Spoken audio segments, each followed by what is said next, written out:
श्री गणेशाय नमः। अवधूत चिंतन श्री गुरुदेव दत्त स्वामी समर्थ महाराज की जय। श्री स्वामी समर्थ बाळा, या संदेशापर्यंत आज तू पोचला आहेस, कारण हा संदेश तुझ्यासाठीच आम्ही पाठवलेला आहे। त्यामुळे या संदेशाकडे दुर्लक्ष करू नकोस बाळा। तुझ्या हृदयातून कोणाचा आवाज येत आहे, तुझे मन तुला काय सांगण्याचा प्रयत्न करत आहे ते आम्ही आज तुला सांगणार आहोत। त्यामुळे हा संदेश पूर्ण ऐक बाळा। खूप गोष्टी या तुझ्या जीवनात खूप मोठे वादळ घेऊन आलेला आहे।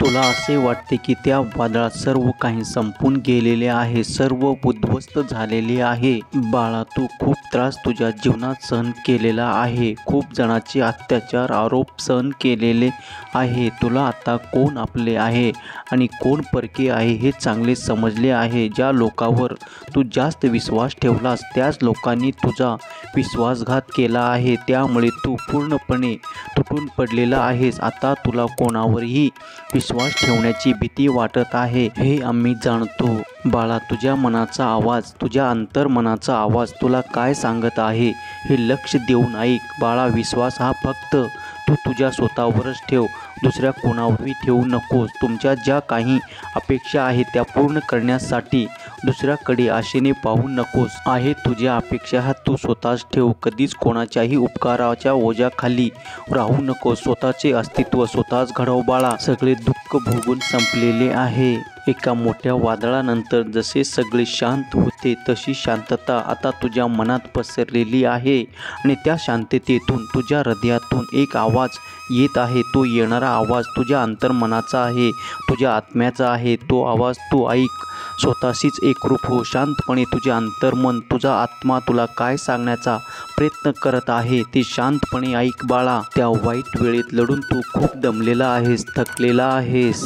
आता थोडं शांत बस, कोणताच विचार मनात आणू नकोस आणि डोळे मिटून तुझ्या अंतरात्म्याचा आवाज ऐक बाळा। स्वतःला कधीच एकटं समजू नकोस। जेव्हा कधी तू स्वतःला एकटा समजशील तेव्हा तुझ्या या स्वामीच्या मांडीवर डोके ठेवून शांत झोपीत जा, त्यामुळे तुला खूप हलके वाटेल। तुझ्या जीवनात कोणतीच वादळे आलेली नाही, सगळे चांगलेच आहे असे तुला वाटू लागेल। तुम्ही स्वामी विचाराशी सहमत असाल तर तुमची संमती दर्शवा व कमेंटमध्ये श्री स्वामी समर्थ माझे दैवत आहे असे टाईप करा, भाग्यवंत ठराल। एक प्रकारची शांतता, मायेची, प्रेमाची ऊब तुला मिळेल बाळा।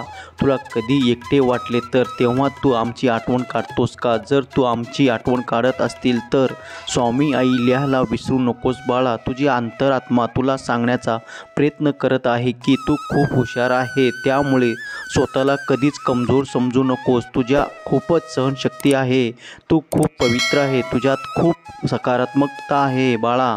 तू खूप बुद्धिमान आहे, त्यामुळे झालेल्या गोष्टीचा विचार करण्यात वेळ वाया घालवण्यापेक्षा स्वतःला तयार करण्याचा विचार कर, स्वतःवर काम कर। तुला माहीत आहे की तुझ्या कोणत्या चुका झाल्या आहेत, तर त्या चुका पुन्हा तुझ्याकडून होणार नाहीत यावर लक्ष दे। कोणावरही डोळे झाकून विश्वास ठेवू नकोस बाळा।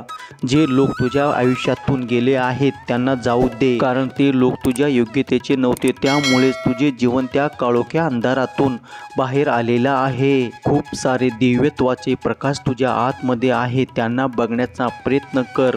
तुझ्या हृदयात तुझ्या अंतरात्म्याचा ध्यान कर, तुला नवीन जीवनाचा मार्ग नक्कीच दिसेल बाळा। भूतकाळाकडे डोळे झाकून घे, समोर उभा असलेल्या प्रकाशमय भविष्य आहे त्याकडे लक्ष दे बाळा। तुझी आत्मा खूप पवित्र आहे। तुझ्यासारख्या व्यक्ती या भूतलावर कमी जन्माला येत असतात। खोट्या नात्यामध्ये अडकून राहू नकोस।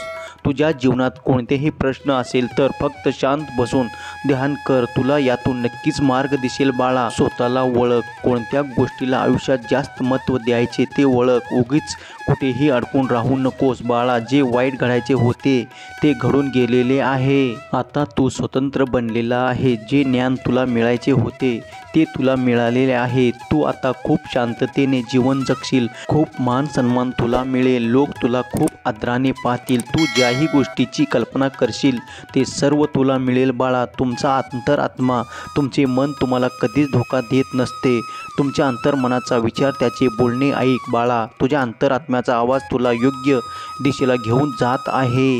त्यामुळे तुझ्या अंतरात्म्याचा आवाज ऐक, त्यामुळे तुझे सगळे चांगले होईल. आणि बाळा, स्वतःवर नेहमी विश्वास ठेव, स्वतःवर प्रेम कर, सगळे आता चांगले होणार आहे. आणि बाळा, भिवू नकोस, आम्ही नेहमी तुझ्या पाठीशी आहोत. बाळा, तुझ्या आमच्यावर जर खरंच विश्वास असेल तर श्री स्वामी समर्थ लिहायला विसरू नकोस, तुझे कल्याण होईल. स्वामी भक्तांनो, स्वामी संदेश सांगण्याचा एक प्रामाणिक उद्देश आहे तुमच्या हरवलेल्या मनाला पुन्हा शक्ती मिळावी आणि जगण्यासाठी नवीन प्रेरणा मिळावी. त्यामुळे तुम्हाला जर का हा संदेश आवडला असेल तर लाईक कमेंट करायला विसरू नका आणि त्याचबरोबर हा संदेश शेअर करायला विसरू नका, कारण तुमच्या एका शेअरमुळे कोणाच्या तरी आयुष्यात कोणी जरी आनंदाची उम्मीद निर्माण झाली तर त्याच्या आशीर्वादाचे फळ तुम्हाला नक्कीच मिळेल. दररोज असे भक्तिमय व्हिडिओ पाहण्यासाठी आपल्या चॅनलला सबस्क्राईब करा. हा संदेश शेवटपर्यंत पाहिल्याबद्दल धन्यवाद.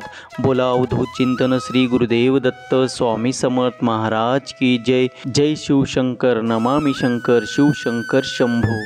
जय गिरिजापती भवानी शंकर, शिवशंकर शंभो.